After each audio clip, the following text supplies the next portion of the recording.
Hello guys, welcome back to my channel. आज मैं आपको समझाने वाली हूँ KYC के बारे में। KYC को नो योर क्लाइंट भी कहा जाता है और नो योर कस्टमर भी बोला जाता है। इसके आगे इसका कंसेप्ट क्या है? इसका कंसेप्ट ये किसने इंट्रोड्यूस किया था? इंट्रोड्यूस बाय RBI ने किया था टू प्रिवेंट किसको रोकने के लिए? टू प्रिवेंट मनी लॉन्ड्रिंग को रोकने के लिए इसको इंट्रोड्यूस किया गया था बाय RBI के द्वारा। इसका फोकस एरिया क्या रहता है? इसका फोकस एरिया है financial institutions, management and professional firms. इसके बाद इसका ऑब्जेक्टिव क्या है? इसका ऑब्जेक्टिव है to better understanding of their customer. और फर्स्ट मैंने आपको बता ही दिया है, फर्स्ट तो है इसका प्रिवेंट मनी लॉन्ड्रिंग, सेकंड है बेटर अंडरस्टैंड ऑफ कस्टमर। अब हम बात करते हैं कस्टमर के बारे में।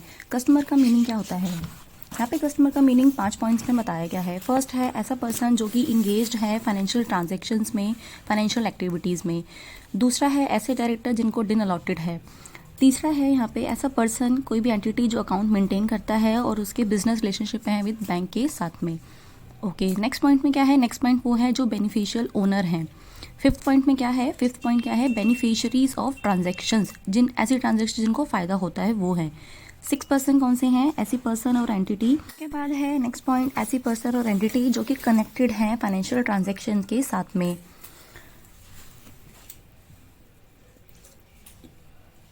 ओके, तो हम बात कर रहे हैं नेक्स्ट नीड क्या है, रिक्वायरमेंट क्या है KYC की। जब भी हम कंपनी को इनकॉर्पोरेट करते हैं तब उसकी रिक्वायरमेंट होती है KYC की, डिन अलॉट करते टाइम, बैंक अकाउंट ओपन करते टाइम।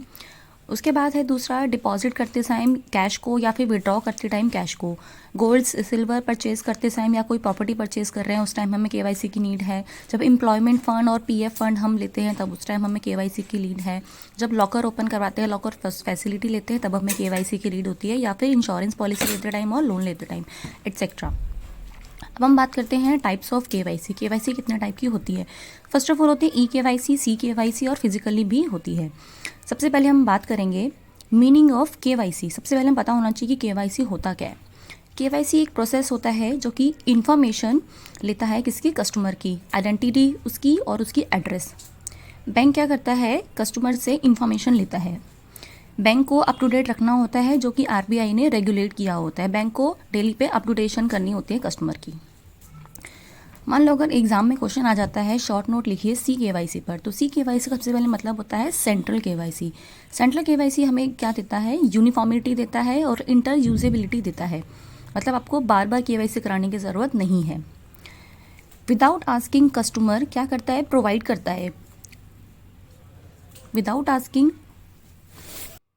बहुत बार देखा है ना हमने, बार बार हमें आधार कार्ड, पैन कार्ड, जो भी हमारा आइडेंटिटी प्रूफ होते हैं बार बार सबमिट करने की ज़रूरत पड़ती है। तो इसके लिए एक कॉन्सेप्ट बनाया गया सेंट्रल KYC। एक बार ही आपको सारा फॉर्मेट, सारा प्रोसेस करना है।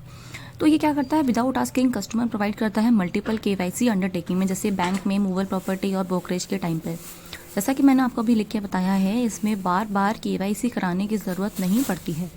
ओके, तो थर्ड हम बात करते हैं। इसके बाद अगर हम जब डॉक्यूमेंट दे देते हैं उसमें हमें क्या आता है? यूनिफाइड कस्टमर आइडेंटिफिकेशन, एक कोड जनरेट होता है। जैसे कि आधार कार्ड का नंबर आपने देखा होगा ना, कहीं भी हमें चाहिए होता है तो आधार कार्ड का नंबर हम दे देते हैं। इसमें क्या होता है? जब भी KYC चाहिए तो एक जो कोड जनरेट हुआ है उसको हमें यूज़ करना पड़ता है। फोर्थ पॉइंट में क्या है? CKYC एक फंक्शन होता है। इसके फंक्शन को ऑथोराइज कौन करता है? SERSAI। इसका फुल फॉर्म क्या है? Central registry of securitisation agent, reconciliations and security trust of India. अब हम बात कर लेते हैं eKYC की। eKYC का मतलब होता है इलेक्ट्रॉनिक KYC। ये सिर्फ उनके लिए यूज़ होता है जिनके पास ऑलरेडी आधार कार्ड है। जिनके पास आधार कार्ड नहीं है उनके लिए कोई यूज़ का नहीं होता है। क्यों? आधार कार्ड में क्या होता है? बायोमेट्रिक्स होते हैं। बायोमेट्रिक हमारे फिंगर्स के, हमारी आंखों के, रेटिना के उसमें होते हैं। तो इसमें क्या होता है? Customer by their own consent UIN to reveal their identity through biometric authentication देते हैं टू देयर बैंक्स, जो भी अपने रिस्पेक्टिव बैंक्स हैं उनको देते हैं। अब UIDAI क्या करता है? जो भी सारी इन्फॉर्मेशन है वो सारी इंटरमीडिएट को इन्फॉर्मेशन दे देगा। इन्फॉर्मेशन में क्या क्या देगा? नेम, एज, जेंडर और जो भी एड्रेस है कस्टमर का, फ़ोटो, उन सब की पूरी इन्फॉर्मेशन इसको इंटरमीडिएट को दे देगा। ये जो eKYC है ये वैलिड प्रोसेस ऑफ KYC की वेरिफिकेशन के लिए होता है। ऑल्सो ये हेल्प करता है प्रिवेंटिंग ऑफ मनी लॉन्ड्रिंग में, इसलिए इसको इंट्रोड्यूस किया गया था by RBI। For watching guys, please like, subscribe my channel. Thank you so much.